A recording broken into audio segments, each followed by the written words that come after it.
Welcome everyone to my first tutorial in a series of tutorials about the Boeing 377 Stratocruiser by A2A Simulations.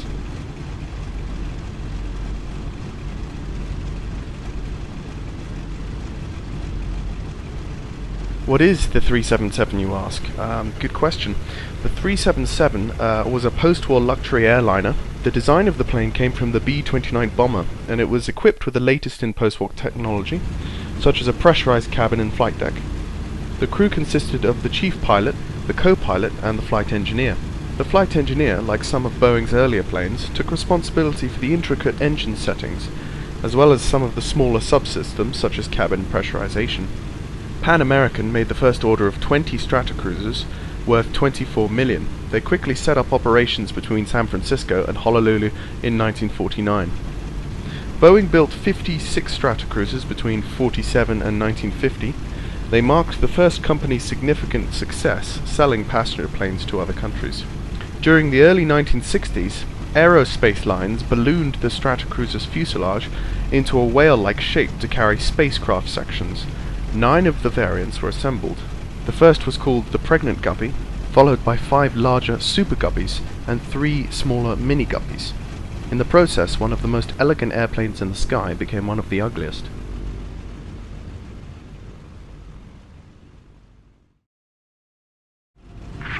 This aircraft was A2A Simulation's first product, released in the summer of 2008, so it's about to become a 5-year-old product.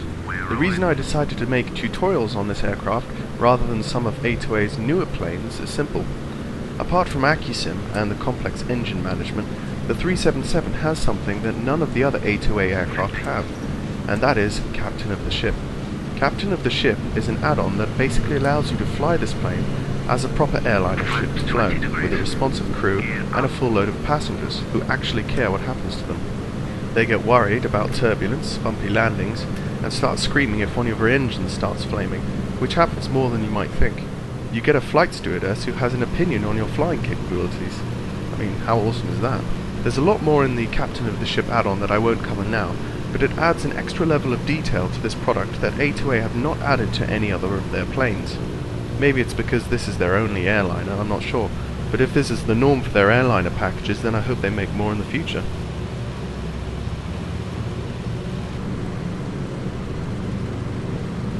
Setting the pressurization.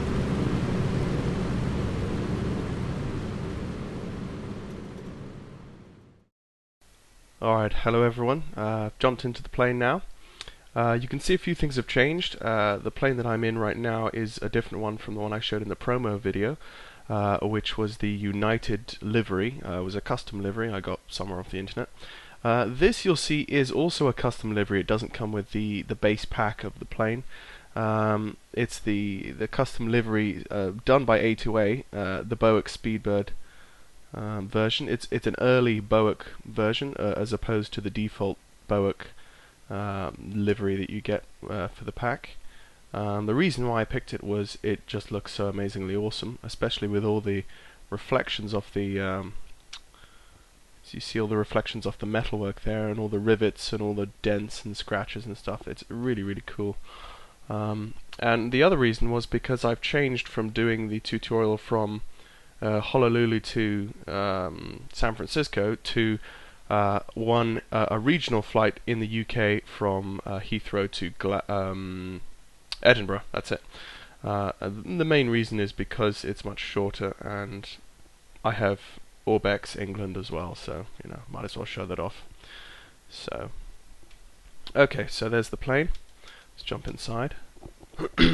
Right, to begin with, what I've just done is if I press Shift 3, what I've done is I've hit the cold and dark start button, which means that it resets the entire plane to a cold and dark setup, which basically means it's the same kind of setup that you would have if you come to the plane at the beginning of the flight and nothing's been set up and everything's turned off. The other thing you should do is just press Shift 8 and make sure that your engines are in working order. I've had a few times when I first was learning to fly the plane, whenever I'd flame the engines out or I'd crash the plane, what happens is whenever you reload the plane on your next simulator day, say 2 days later, you've come back to fly again, and what happens is AcuSim will actually load the engines back into the plane that you had previously in your last session. So if you crash your engines or you flamed them out, none of them are going to be in working order. So what you do is you'll just go over here to these buttons, and I'll just do that now, like so, even though mine didn't need doing. Basically that's the way it should be. They should be in working order, because then when you go to turn all your engines on up here, none of them will turn on, and you'll be very confused and very mystified as to why this thing isn't working. Okay, so that's that. As for the controls in the cockpit, I won't go through every single little thing, because I assume if you've just got this aircraft and you're learning it, you're probably already getting familiar with most of the controls and stuff. The one few thing that you probably won't have gotten into yet is, say, the ones up here, like the fire control systems and safety stuff, which I hope to cover in a later tutorial. So I'm sitting in the captain's seat. Right there to my right hand side is the co-pilot. Behind me will be sitting the flight engineer and the radio operator. So let's go to the flight engineer's chair right here. So you've got an extra set of controls identical to the ones in the front that the pilots use, but basically you have a second set of throttles and some other fun stuff to play with, and you've also got this mammoth control board, which I'll be explaining to you in a bit. It looks quite daunting. To begin with, it is a bit confusing, but you'll get used to it. And then lastly, you see, if I look over my shoulder, I'm using Track IR. This is where the radio navigator will be sitting, and these are your controls. And you've got a nice little window here, so if I lean over, you can see number 1 engine out there. And you've got a map here. You can click on it and it'll bring up your map, your navigation data, and I believe the shortcut for that is, it's Shift 5. So the map loads up. So we're actually just sitting in a heavy ramp in Heathrow right now. We're going to take off, and I'm basically going to ignore pretty much most navigation stuff until a later tutorial. I'm thinking of covering navigating using VORs and stuff in a later tutorial, coupled with taking this plane out on VATSIM, so on the online ATC network and stuff. So basically I'm going to take off from Heathrow, and we're going to fly pretty much due north to Edinburgh at a cruising altitude of I'm thinking 25,000 feet. Shouldn't be too bad. You can go higher. I believe you could go all the way up to 30,000 feet or something like that in this plane. But it's not a terribly long flight, so 25,000 feet for me, it's a simulator. You don't have to do everything that they do in the real world, so you can do what you want. Alright, I'm going to open my window, get some nice fresh air. Do the same for my co-pilot. Right, so to begin with, what I'm going to want to do is unlock my controls, which is that kind of stick thing there. See if I move my controls. Yeah, they're all movable. If I go outside, you can see all my control surfaces are working properly. That's good. Excuse my voice, by the way. I've got one of these winter colds. You've got your hydraulic system there, and basically I've never actually had to play around with the hydraulics at all. I've just let them do what they need to do, and that should be fine. Okay, so the first thing you do, I'm not going to follow, by the way, like perfect, realistic, exact protocols of how to do all the engine start and all the engine management stuff, because it's basically pages and pages in the B377 manual of all the checklists of how to do stuff. But I'm not going to follow them because they're very long and very boring. Sorry, A2A, but I find them a bit. I haven't got to that level of extremeness yet. So you switch on your master switch there, your battery, and your avionics. Alright, so you can already hear your battery firing up there. If we go down to this big panel, you'll see your electrics section, and what you do is you turn this knob down at the bottom all the way to BAT, short for battery, and that will put the voltage that your battery is producing into your plane. Now this voltmeter down here is basically the volts that your plane is actually using. So if this says 0, that means your plane has no electric power going to it. Even though the APU might have volts going on up in here, it says the APU is running, you actually have to turn this knob to bus to actually get electricity to go from the APU to the engine. Oh, sorry, the aircraft. So yeah, so we got engine power, we got electricity there. Turn all my petrol on, or my gas, whatever you call it, fuel. Okay, so this is your fuel system. I'm going to turn all these knobs to tank to engine, which basically means all your fuel is going to flow from your tank to your engine.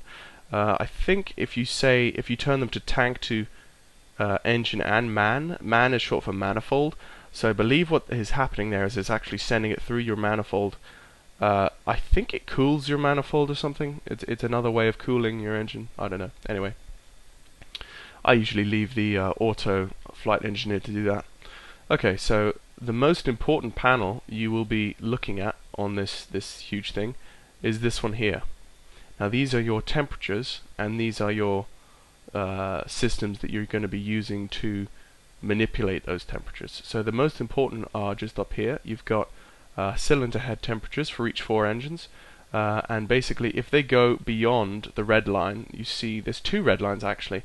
The needle can sit in between those 2 lines and still be safe, but it just is a warning that you're right on the very edge of your temperature and you need to cool it down.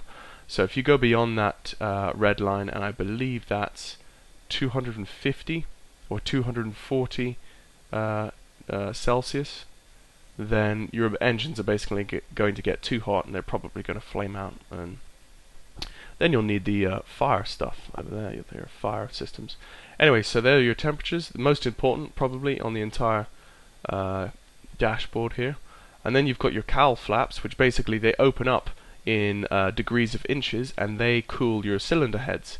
So when you're in full flight, you're only going to be able to open them to about 3 inches. Any further than 3 inches, and the entire engine will actually start shaking your engine to bits, basically, because they're too wide. But when you idle your engines on the ground, you can open them all the way for extra cooling. And then the second large set of temperatures here are your carburetor temperatures. These are basically a good gauge of the temperature of the air just before it goes into your cylinder heads. So this is like, so if these are too cold, it could damage your engines. If they're too hot, then you're already pumping already hot air into your cylinder heads, which is bad for them as well. It'll just cause them to overheat even more than they already will. So what you need to do is you need to, in a way, you need to control this temperature by using your intercooler flaps, also by using your carb heat. So if the temperature is too cold, say you're up at 30,000 feet and it's minus 10 outside, you're going to want to use your carb heat. You're going to want to turn them on, or the other way, this way, like so, and that will heat your carburetor air up. Say you're down on the ground like we are now, and you've got your engines running and it's a hot day, and you want to cool down your carburetor air. If the flight engineer says, "Yo, Captain, we got a problem, the carb air is too hot," basically you open these up, and this is this one here. So you've got these little gang switches, which, as you can see, they manipulate all 4 switches instead of just one at a time. So I've just opened my intercooler flaps up to about 4 inches. I'm also going to want to open my cowl flaps up to 3 inches.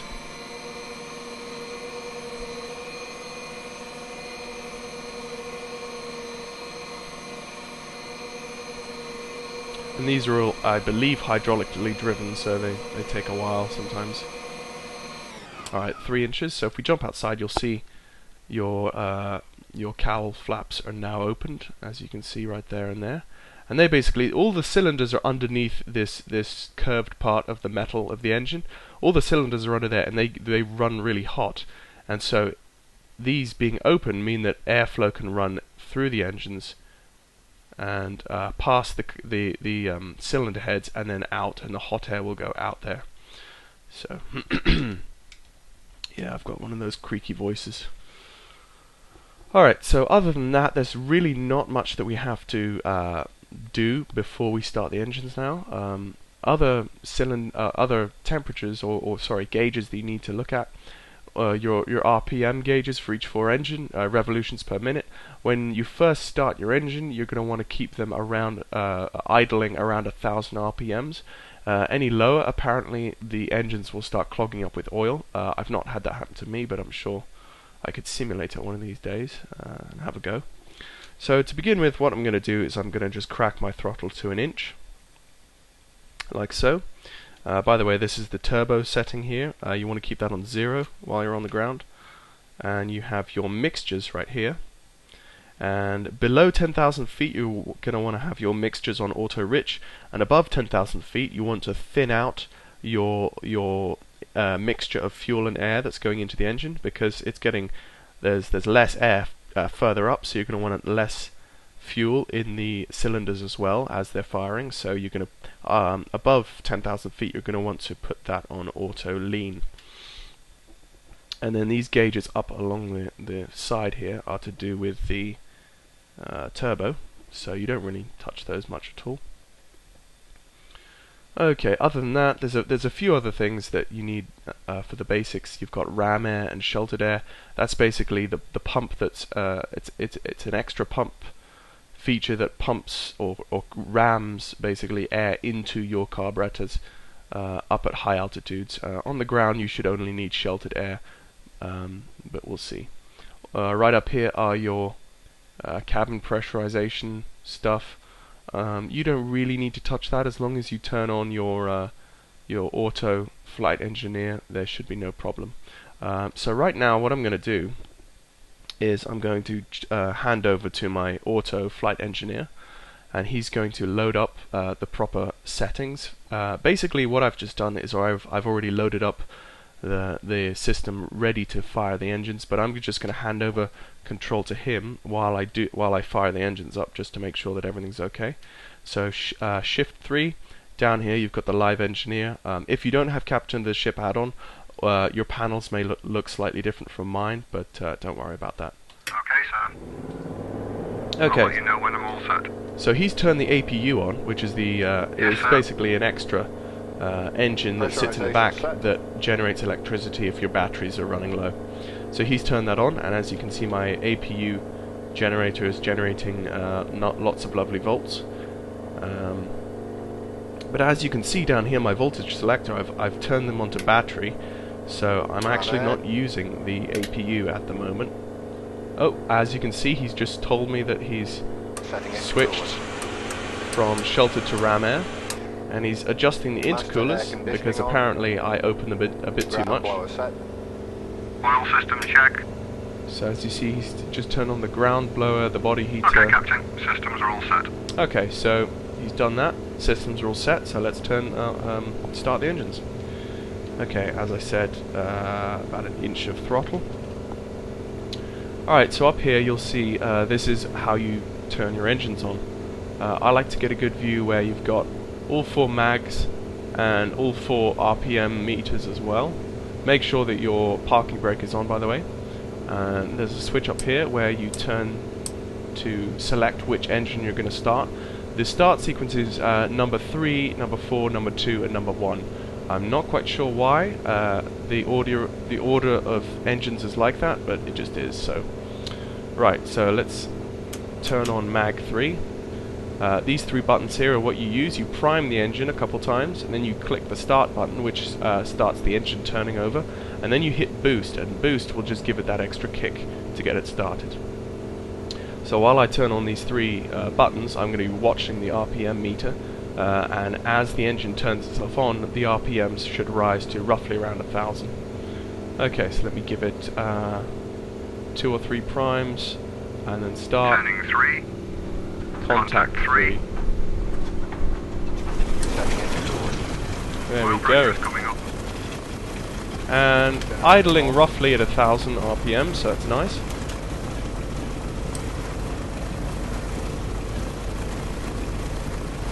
Maybe 2 or 3 times. Start Contact 4. and boost. Oil pressure is rising. Generator is on. And your engines generally should start okay. In the winter time, it can be a pain to get them started because it's cold outside. Let's see, why is number 2 not starting?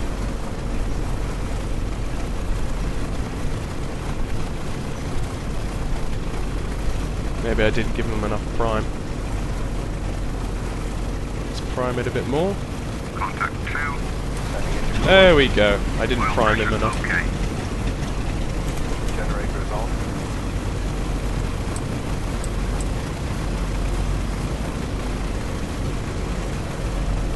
Turning 1. Contact 1.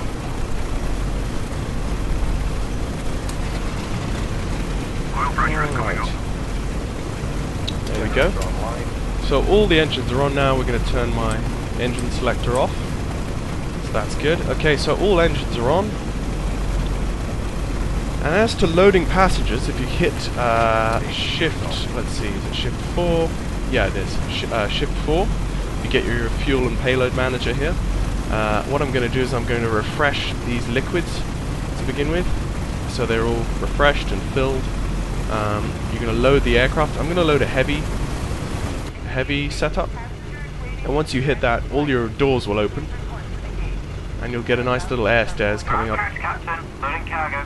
Okay, you get a nice little air stairs as well, which comes up next to, next to your door. And you'll also see your air stewardess, Heidi, stand on the end of the. There we go. Hello. So we're going to start loading our passengers now. And as you'll see, they'll actually, in virtual time, they'll actually be loading in. But if you want this process to be done quickly, you just flip the button here from real-time loading to fast loading. As you can see, it's going extremely quickly. There we go, main exit closing. Right, I'll switch that back to real-time load. As for my engine, or my fuel, I'm going to want a medium fuel setting.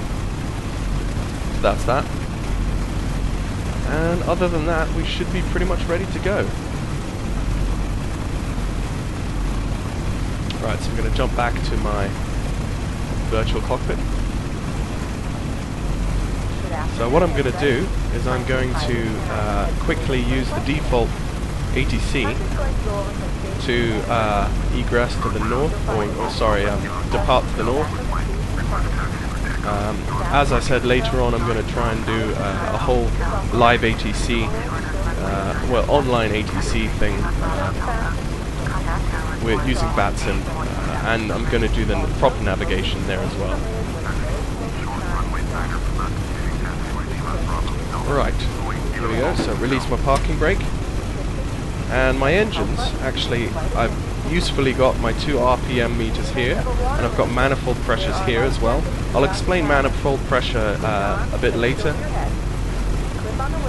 What I can do is I've got actually a nose wheel steering column here, so if I turn that to the left, and I up my engine to the left, and if I bring my engines up to roughly 1500 to 2000 RPM, they'll start rolling.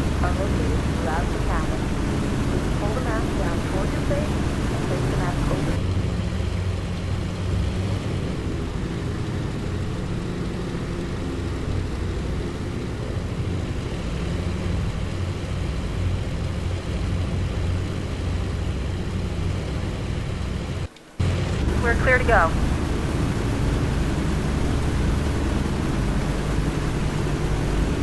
Good afternoon to you from the flight deck. It's wonderful to have all of you flying with us today. It looks like we have nice weather ahead of us. Our stewardesses are on board to serve you and to make your flight enjoyable. So buckle up. and enjoy the flight. Okay, so I'm just going to taxi to the runway. What I'll do is I'll leave you here for the moment, and I'll join you when we're ready to roll on the runway. Okay, hi guys, I'm lined up on the runway, ready to go. So what I'm going to do now is I'm just going to turn on my Shift 2 box here, my crew response report, and I'm going to keep this one looking at all times the highest engine temperature as I take off. So I'm just going to contact tower. I'm going to drop my flaps as well. Flaps 5 degrees. Flaps 10 degrees. Flight crew, prepare for takeoff. Flaps 15 degrees. Flaps 20 degrees. Right, my flaps need to be 25 degrees. Flaps So I've 25 just degrees. excuse me, I've just lowered them now. And there's I've turned all my traffic off right now because, as I said, I've been trying to learn how to fly on VATSIM, which doesn't use any of your default offline traffic. It just uses real people. So that's why there's, and basically it's more of an performance boost on my PC also when turning that off. So, alright, so here I am lined up. Let's just stop here for a second, turn on my parking brake, and let's just have one last check. Ooh, no. No, stop. Why is... Okay. I accidentally opened my door there. Wasn't terribly good. Right, my lights, that's what I was going to look at. I'm going to turn on my beacon, my strobe, my position lights. Yeah, that should be all right now.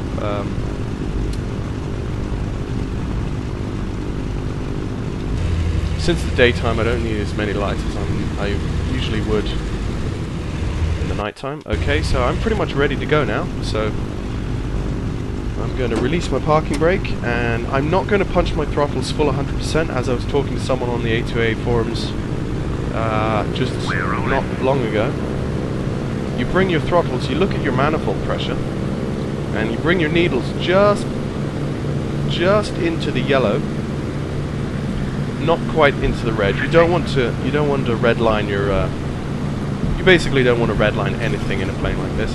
Oh, you heard a little shake. And then pop up. Yep. You can see my engine 4 temperatures rising rapidly.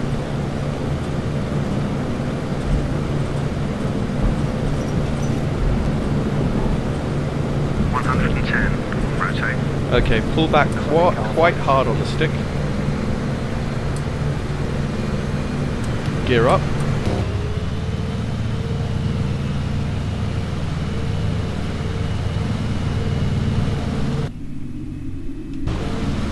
Gear up. Okay, so my engine temperature on number 4 is climbing to 240. So I'm already going to turn my engine down. I've just reset them. And I'm going to start bringing my flaps in gradually. Flaps 20 degrees. I'm just going to trim the aircraft so I can Flaps 15 degrees. take my hands off the controls. I'm going to bring my propeller pitch back slightly so that it takes a load off my RPM. As you can see, my RPMs were almost redlining there on full throttle. Yeah, 246 degrees Celsius. Right, I've got to bring that back immediately. Oh, yeah, one thing I forgot. I knew I'd forget something. Turn on my ADI fluid. Right up here, if you've got your ADI fluid, that's basically water that gets pumped into the engine to keep it cooler. If you don't turn that on, that's one thing that you can use to cool your engines, and I definitely suggest doing that. So I'm not running at full power right now, as you can see. Yeah, alright. Okay. Yeah, whatever.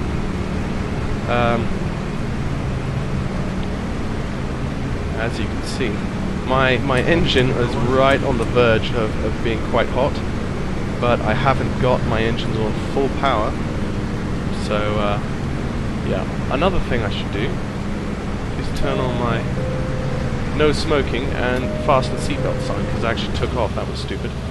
Ladies and gentlemen, the captain has put the no smoking sign up, so please refrain from smoking until the no smoking sign is off. Flaps up. Alright, flaps up completely, so we should be starting to gain some speed. I don't know what's... okay. Some strange green thing going on over there in Heathrow. As you can see, I've got... I just recently got Orbex England, and I've configured my FSX settings so that they will... I'll get the nicest performance out of the Orbex. Still getting nice graphical, a nice quality in the graphics, but still good performance. What was I looking at? Oh, 247. Okay, so basically, yeah, I'm going to turn on my window defrost. As you can see, highly modelled airplane. You know that an aircraft, a product is good when they even go to the extent of modelling the condensation on the inside of the window. Whenever you've got 3 people in this cabin breathing and it gets colder outside, you're going to get the windows fogging up. Okay, so as you can see, my engines are quite hot, so I'm traveling traveling at 131 knots, which isn't bad for a climb. My climb is not bad either, so I think I'm actually in a good position right now. So what I'm going to do is I'm going to pop on my autopilot, which is this red button down here. Autopilot on. And as you just saw down here, that little thingy, there's a knob here that shows the pitch of your aircraft, so you can set the pitch of how far up into the sky you're pointing. And this knob here turns from left to right, which actually banks your airplane. So it's extremely primitive compared to these days. Very primitive autopilot system. But the utter beauty of the autopilot system is in its simplicity. That is why I really enjoy the autopilot system of this plane. Alright, so we're set now and we're climbing. Let's just take a little bit. Let's see, we're climbing at 12.4 degrees. So let's bring that down to 10 roughly 10 degrees. So we're not climbing as fast, but so we're getting more speed. Just a little update from the flight deck. We are currently climbing to our cruise altitude. Upon reaching this altitude, we will dial the engines back to a nice cruise for you all. Okay, so as you can see in captain of the ship, you've got your talking flight crew. Heidi comes in, gives you coffee and donuts, and no, not donuts, coffee and cookies and all that fun stuff as well. So my engine, as you see, my engine temperature went down there because I changed my climbing rate so that I was doing a more shallow climb, therefore not putting as much stress on the engines. And if you look, you've got your vertical speed indicator. We're going at 848 feet per minute, which isn't bad. You could probably squeeze a steeper climb out of the plane, but right now I'm fine with that. So I'm going back to my flight engineer's station, and if you have a look at the panel here, you can see what he's doing. You see he's manipulating each cowl flap setting to each engine. So if one engine is getting really hot, he'll pay attention to it. If another one is getting really cold, he'll pay attention to that. So the amazing thing of the modeling of this A2A aircraft is that the flight engineer basically is intelligent, and he knows what he's about. Oh, one thing I forgot to do actually was turn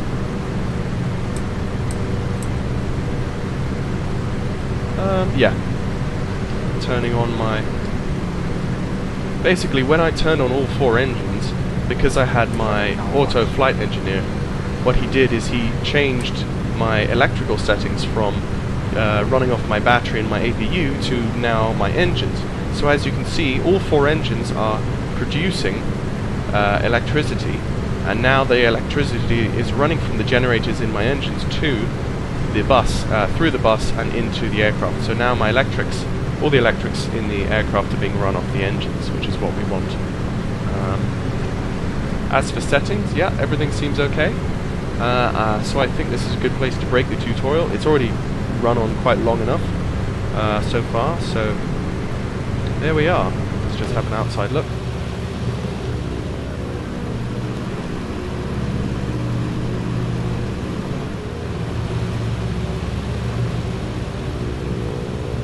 So there I am, climbing happily into the blue skies. And let me just see my heading. My heading is, yeah, pretty much due north, which is what I want, because that'll put me in a nice course for Edinburgh, up in the north. Let's turn on my radio navigator. So as you can see, there's number 1 engine there. Let's have a look at my map. Zoom in here and see where we are. Oh, okay. I could turn slightly more northerly. I'm still heading at about roughly 10, probably 10, 12 degrees right there. So I need to turn more like 90. Excuse me, not 90 degrees, but 350 degrees. All right, I'll do that after in part 2 of the tutorial. But hope you've enjoyed the first part of the tutorial, guys. And if you have any questions, please leave comments in the comment section. Alright, see ya.